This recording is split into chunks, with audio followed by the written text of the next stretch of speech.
बोले गोपाल कृष्ण भगवान की, कैला देवी माता की। मैं महाकाल की नगरी से आता हूं, उनका भी जयकारा करना चाहिए। बोले बाबा महाकाल महाराज की। आज की इस सभा में आपके और हमारे सबके लिए एक अलग आनंद है।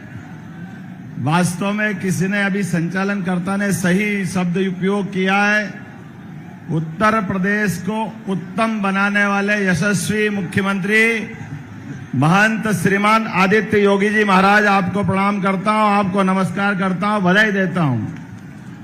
आप भी अभिनंदन करें जोरदार तालियां बजा करके। कैला धाम के लिए महाराज जी ने जो काम किया है, चुनाव की बेला में मंच पर विराजमान क्षेत्रीय अध्यक्ष सत्येंद्र सिसोदिया जी, श्रीमती गुलाब देवी, राज्य मंत्री स्वतंत्र प्रभार जसवंत सैनी जी, बलदेव सिंह जी ओलख, चौधरी हरेंद्र सिंह जी जिलाध्यक्ष, परमेश्वर लाल सैनी लोकसभा प्रत्याशी, हेमंत राजपूत जिला प्रभारी, राजेश सिंघल क्षेत्रीय उपाध्यक्ष, ठाकुर राकेश सिंह जी, पंकज गुप्ता जी, आकाश पाल जी, राजेश यादव जी, डॉक्टर अनामिका यादव जी, हरीश यादव जी, बिरलेश यादव जी और पूरा मंच। एक बार मंच के लिए अभिनंदन कर दे, पूरे भरे पूरे मंच के लिए जोरदार अभिनंदन करते हुए। संभल की इस लोकसभा में हमारे प्रत्याशी परमेश्वर लाल सैनी जी के लिए माननीय महाराज जी और मैं आया हूं। और ये उनके लिए नहीं, आज के इस बदलते दौर में आप सबका उत्साह बता रहा है कि चुनाव का परिणाम क्या आने वाला है। बोले भारत माता की। उत्साह और उमंग से भरा हुआ क्षेत्र आपकी इस जनमेदिनी के आगे ऐसा लग रहा है कि समुद्र की लहरें चल रही है, लहरें, और आनंद में डूब गया हमारा पूरा क्षेत्र। और जिस प्रकार से हुंकार भरना चाहिए। मैं अभी मां कैला देवी के आश्रम से लौट के आया हूं, मंदिर से, और मुझे आज पहली बार मालूम पड़ा कि आज महाराज जी ने और भाजपा वालों ने बुला करके सच मानो मुझ पे एहसान किया, मेरी माता जी से मुझे मिला दिया। आप सबको प्रणाम करके वो आनंद आ गया। और जब मां कैला देवी का आशीर्वाद मिला है और यहां जानकारी मिली है कि मंदिर तो पुराना था, बाकी व्यवस्था भी थी, लेकिन महाराज जी के माध्यम से ये जो क्षेत्र चैतन्य हुआ है, ये वाकई में अद्भुत क्षेत्र बना है। आप मान के चलना, निश्चित रूप से हमारा ये पूरा संभल लोकसभा तो हम जीतेंगे ही, बल्कि आने वाले 3 चुनाव आगे तक उत्तर प्रदेश में ऐसा ही झंडा फहराते रहेंगे। जोरदार अभिनंदन करें माननीय महाराज जी का। और आज के इस चुनाव की बेला में, चूंकि मैं लोकसभा चुनाव है, उस चुनाव के कारण से आता हूं और मेरी भी जवाबदारी बनती है, जिस जगह से मैं आता हूं, उस भारतीय जनता पार्टी के कार्यकर्ता होने के नाते से हम सबका सौभाग्य है। लोकतंत्र के इस वर्तमान के समय में आज पूरे देश के अंदर विश्व की सबसे बड़ी पार्टी भारतीय जनता पार्टी, और खास करके मुझे इस बात को कहने में भी कोई गुरेज नहीं है, आप तो इतनी बड़ी संख्या में हैं और आपकी इतनी बड़ी आबादी होने के बावजूद भी जिस प्रकार का माहौल बना है, हमारे लिए तो सौभाग्य की बात है कि आज इस पूरे वर्तमान के युग में हमारे अपने मध्य प्रदेश में, जहां से मैं आता हूं, मेरे पूर्वज तो आजमगढ़ से ही गए थे, इसलिए अपनी धरती पर आने का सुख भी महसूस करता हूं कि अपने लोगों से मिलकर आनंद करूं। लेकिन ये भी धन्यवाद देना चाहूंगा भारतीय जनता पार्टी को, जिनके माध्यम से हमारे अपने उज्जैन में, जहां से मैं लड़ता हूं, वहां तो हमारी 500 की आबादी भी नहीं है, लेकिन एक यादव बंधु को उठा करके शिक्षा मंत्री और फिर मुख्यमंत्री का गौरव देने का ये भारतीय जनता पार्टी का आशीर्वाद है। या आपके माध्यम से मैं इस बात को कहना चाहूंगा कि आज वर्तमान के युग में भारतीय जनता पार्टी के पक्ष में कोई बात करने के लिए इस बात का ज्यादा वजन मिलता है कि हम जो कहते हैं, माननीय मोदी जी जो कहते हैं, माननीय योगी जी जो कहते हैं, वो करके दिखाते हैं। इसलिए सबका साथ सबका विकास ये खाली बोलने के लिए नहीं, इसको करके दिखाने के लिए। अभी चुनाव हुए थोड़े दिन पहले विधानसभा के, वो 3 राज्य हम जीते, तीनों में से एक छत्तीसगढ़ हमने आदिवासी मुख्यमंत्री बनाए, श्रीमान विष्णुदेव साय जी, ओबीसी वर्ग से मुझे मौका मिला, और उसके बाद हमारे राजस्थान में श्रीमान भजनलाल जी को मुख्यमंत्री बनाया जो ब्राह्मण वर्ग से आते हैं। लेकिन उल्टे कांग्रेस और समाजवादी ये बोलते तो सब रहते हैं, लेकिन कभी किसी को मौका मिला तो किसी के मुंह से ये आवाज नहीं निकलती है कि उनके घर के अलावा भी किसी को मौका मिल जाए। वो केवल घर में समेट कर रखना चाहते हैं। कोई सा भी पद हो, कोई भी सत्ता की व्यवस्था हो, केवल एक परिवार के बाहर नहीं जाने देना।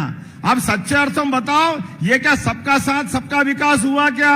ये केवल वोट के लिए सारी चीज का उपयोग करेंगे, लेकिन वोट के बाद केवल एक परिवार का भरोसा करेंगे। मुझे तो बड़ा दुख भी हुआ, मैंने जब सुना कि हमारे में से मैं एक बार पहले मैनपुरी में यहां फॉर्म भरवाने के लिए आया था, तो यहां से किसी बड़े नेता ने टिप्पणी करी, कौन मोहन यादव हम नहीं जानते। हाँ बिल्कुल, आप कैसे जानोगे साहब, आप तो एक ही परिवार को जानते हो, बाकी से क्या लेना देना है, आपकी इतनी छोटी दृष्टि है।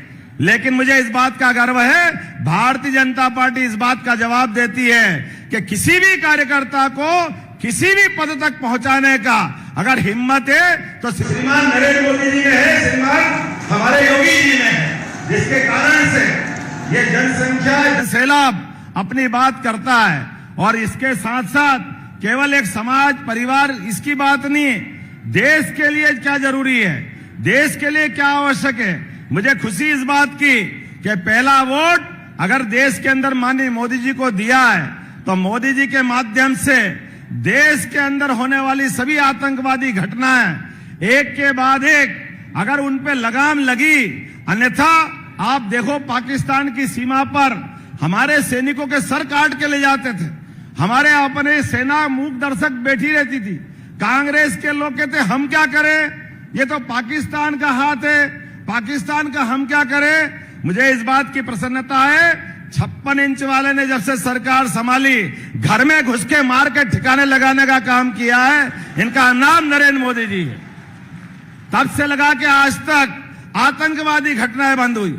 और मुझे इस बात की भी प्रसन्नता है कि हमारे माननीय योगी जी बने जब से मुख्यमंत्री, इस उत्तर प्रदेश में भी अच्छे अच्छे को ठिकाने लगाने का काम अगर किसी ने किया है तो हमारे अपने योगी जी ने किया। इतना बड़ा समाज वो चंद गुंडे अपनी मनमर्जी के कर ले, ऐसा कैसे हो सकता है।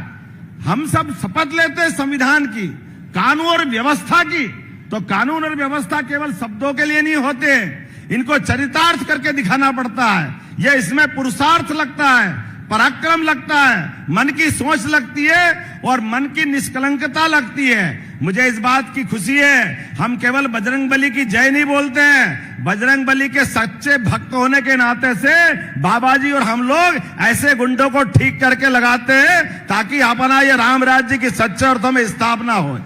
मुझे इस बात की प्रसन्नता है कि एक बार का वोट हमने देश की सुरक्षा के लिए माननीय मोदी जी को दिया है, दूसरे बार का वोट इस देश में कोविड का खराब समय आया था और खराब समय में आप और हमारी सबकी जान बची, तो उसका एक सबसे बड़ा कारण है उस समय माननीय मोदी जी ने सबको टीके लगा करके, हमने राम जी का काल याद करो, जब संजीवनी बूटी लाए थे हनुमान जी।